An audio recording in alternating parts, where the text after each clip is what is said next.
Magandang araw mga kaibigan. Ito, bigyan ko kayo ng update tungkol sa nangyayari sa Senado.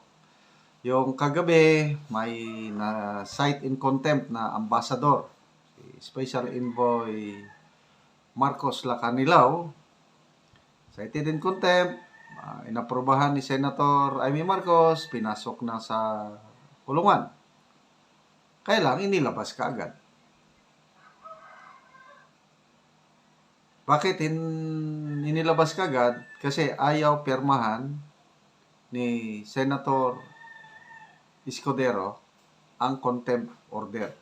Kaya nilabas. Kaya, ayun, nagpahayag si Senator Amy na ayaw ng Senate President nilabas.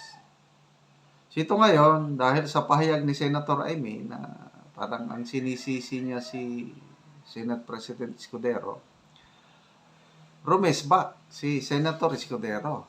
Ito, Inquirer.net na balita, post 17 minutes ago. Bago-bago lang. Basahin ko Senate President Cheese Escudero lambasted. Mabigat ito. Sinupalpal. Ano pa ang ibang word ng lambasted? Binuljak. Basta.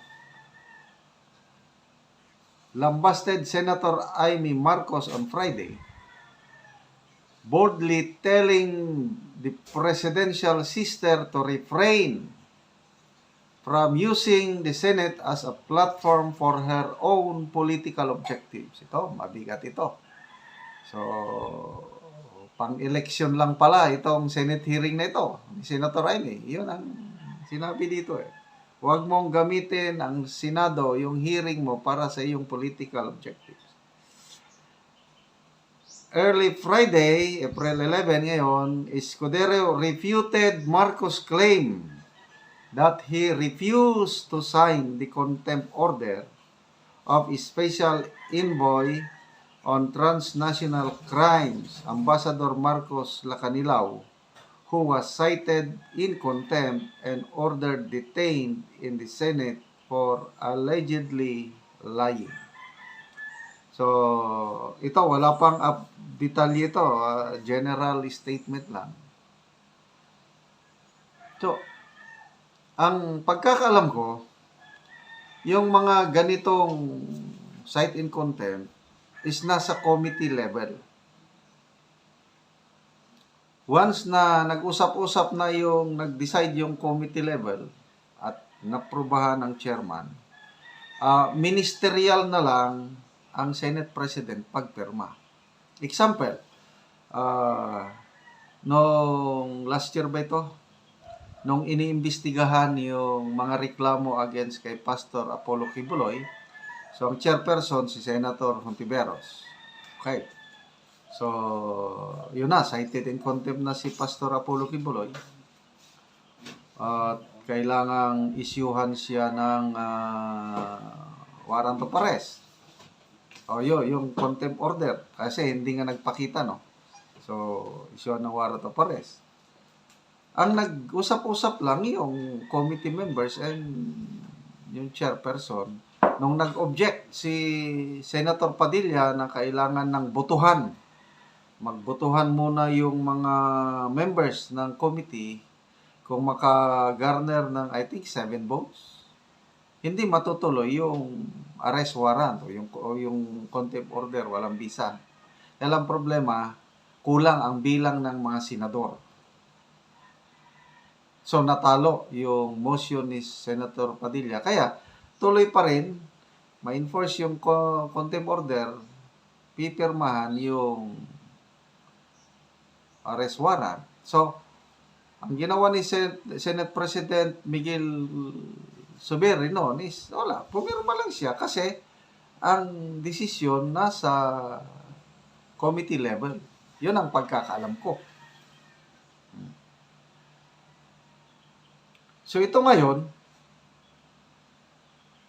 ang committee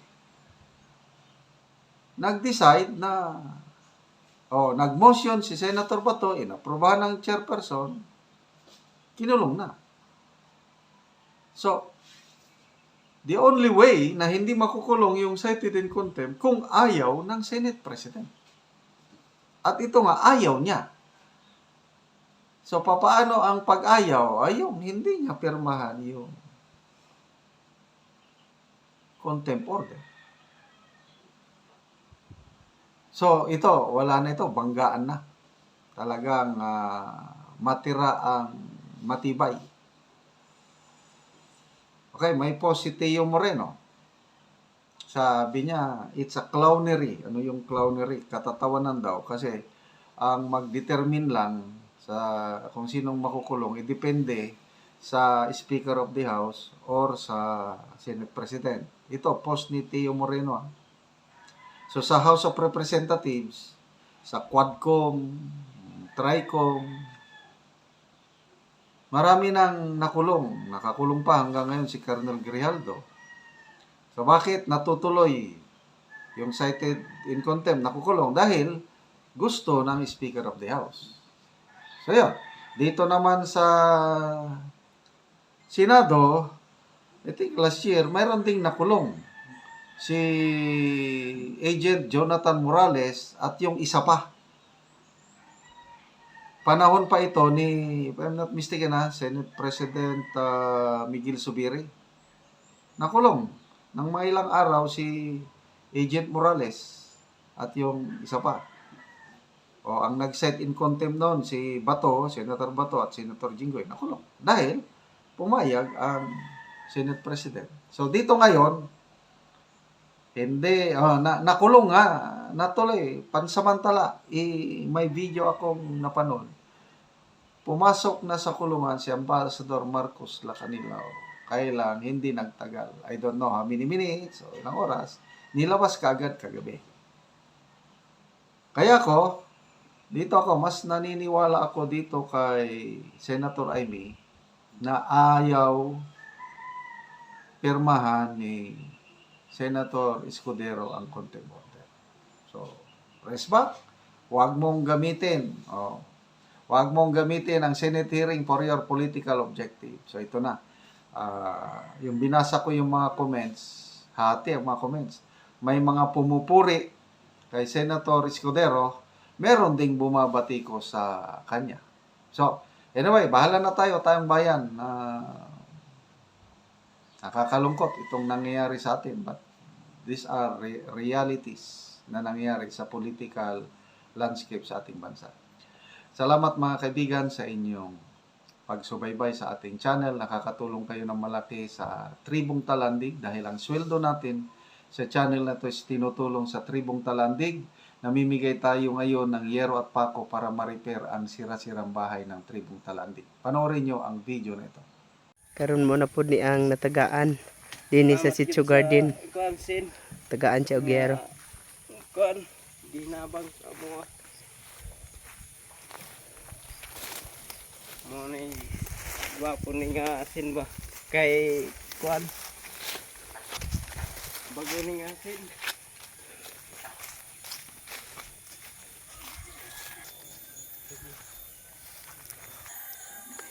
Mo na ni ang agianan. Asin nga ihatag.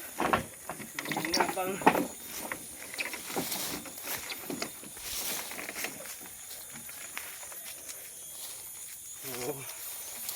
Hindi, kabot gyapon ta sa Bahalag layo ya. Baklay gyapon. layo ni. At least makaatop. Kuha na ko ba ni magkinilas kay kapoy kayo. Ha, Wala kahit sinilas. kuha kinilas ani. Layo man ang garden bando. Idera magkaderira. Dia. Dito pagid sa ilaya ang balay ni Kuya.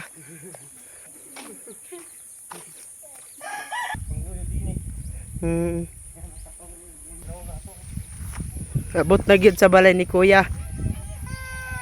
Muna ni ang iyang balay. Iyang payag. Iyang payag nga kawayan ng intawon.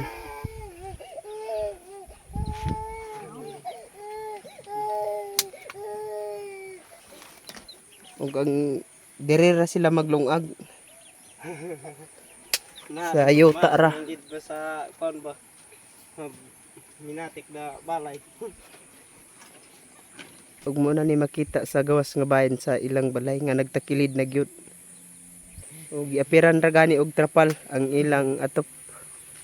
Apan di na gyud makaya kay ang trapal lata. Karon ya unsa imong ikasulti nga karon na abot nang imong ngero. Makaatop na gyud ka og sen. Salamat sa Ginoo nga nakaatop kog sin nga kuan gihatag sa kuan nga manginabag sa ko Oo. ay kuan.